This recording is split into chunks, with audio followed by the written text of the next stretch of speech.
So, Coach, I know that you know the travel basketball system, the AAU basketball system, club basketball system, whatever system you want to talk about is broken in the United States. And so I just want to share, some of my thoughts and kind of, go off on why it's so messed up and we're screwing over our kids. And at the end of the day, if we're really caring about our long-term development for the people in our society, and let's even talk about the elite athletes, international clubs and programs are going to kick our ass. And there is no reason that should be happening with the amount of resources, the athletes we have here, and the access to gyms. There's no way that should be happening. But I'll tell you why it is. It's happening because we have a bunch of greedy tournament organizers or whatever you want to talk about, right? They have horrendous coaches, absolutely horrendous coaching at some of these tournaments. And it is embarrassing. Yeah, yesterday, we played a coach who was cussing at his players, right? I say a couple bad words, right, here and there. But it's a difference between saying a couple bad words and telling them they bleeping suck. And there's a difference between cussing at the refs multiple times, saying the F word multiple times to the referee, when the parents are literally right there. I'm appalled that they keep their kids in that person's program with that coach, right? That's a conversation for another day. They got the referees who don't even care what this guy is saying anymore because this gym is in a literal box. It's hot as hell, and they're on their 10th game of the day. They're cooked. They're done. They don't want to be there anymore. They're just letting this guy go. There's no accountability for him. And why is this guy even allowed to coach? Why can any Joe Schmo, including myself, these tournaments that I've entered, this is my first time running club basketball, these tournaments you enter here in the United States, they don't require you to have a CPR certification. They don't require you to have a certification that you know what in the world you're doing. They don't have a requirement for you to just go over like health and safety of kids. Anyone in the United States, for better or for worse, can become a coach, right? The basketball training industry has exploded, right? The youth sports industry has exploded. Great. More opportunities for kids to get better and develop, because that's what it's about.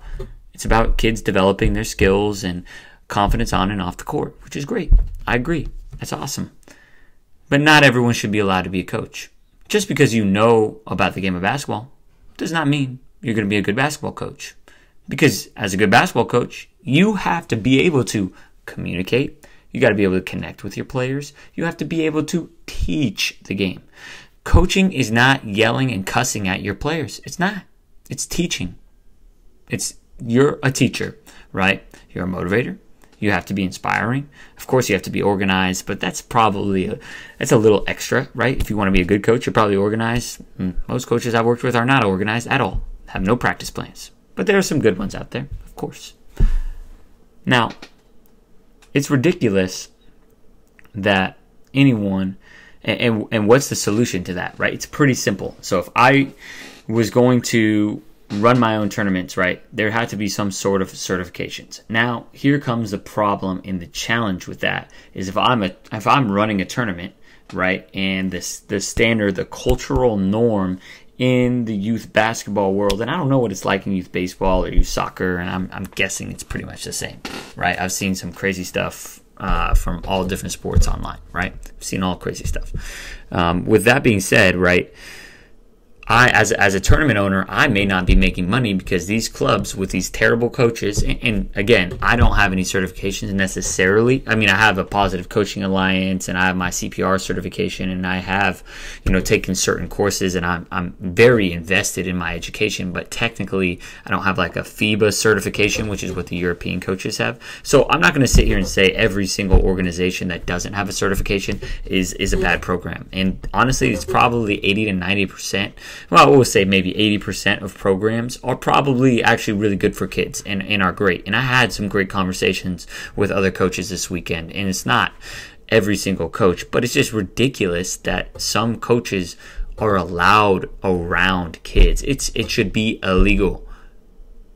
Like, if you really think about our human development, young people's development, you want them to be around people. Number one, they gotta care. They have to care. Number two, they have to show they care, right? A lot of people say, hey, I care about you, dude. And then they'll go out and screw them over, right? You gotta show you care. Actions speak a lot louder than words. And you know that. You're smart. So, what do we do about it, right? And what do we do about these programs that are, I have a friend over, I'm here in Los Angeles, one of the, it's a basketball hotbed of the world, right? We got some of the best talent is here in Los Angeles.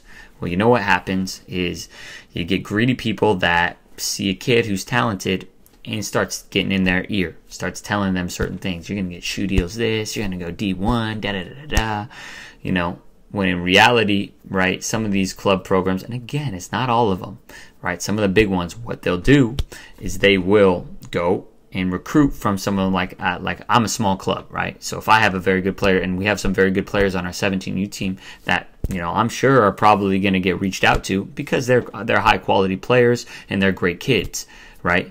And they're going to get told, hey, we BTG, they're not going to be able to get you a Division I scholarship. Hey, come over here, we can get you a Division I scholarship. When in reality, the only people that are really getting looked at by Division I schools are people who are on the shoe brand tournament. So the EYBL, the Adidas circuit, Puma, right? If you're in those top level brackets, then yes, those programs are going to get you high quality looks because you're playing the high quality competition. Now, if your goal is to play Division III or NAIA or JUCO, then yes, like it's a great option to potentially play on some of these teams in the live periods, and that's some of the things I'm learning. I didn't really know what in the world I was doing. It's my first year in club. I didn't want to get into club because I don't feel like it's beneficial for athletes to develop in the long run in general, right? The reason I chose to do it is because, number one, I love coaching teams. I feel like there's a huge importance on practice, right? And practicing with a team and practicing, right, within a system, because we are overtrained as Americans. We have a lot of stupid basketball players. We have a lot of very skilled, but they cannot make reads, right? They cannot move off the ball, and it hurts them. It hurts the team, right? We all know there's great one-on-one basketball players. You know how many basketball players are better than, we'll say, 5 to 10% of the NBA, one-on-one? But in reality, it's a 5-on-5 game. So how can you impact the game, right? How can you move off the ball, facilitate for your teammates, and da-da-da. That's a whole nother segment for another day. The last thing I want to talk about is for the youth side, right? And I hate zone defense for U10. I hate it. I watch it and I hate it. And I get why you have to play it. I get why you have to play it, because if you don't play it, you're going to get your butt kicked. At that age, right, there's no help side defense. Your POA defense is probably, you got 1 or 2 kids who can stay in front, but that's it, right? The rest of them are still trying to learn how to move their body. So, yeah, of course I'm going to play zone defense, or I'm going to get my butt kicked. Well, you know what we should do? These tournaments, right, should be like, no, man defense only. You need to be a decent human being as a coach, whether that's all your coaches, right? I have 2 other fantastic coaches, and I'm very grateful, right? I am super grateful for that.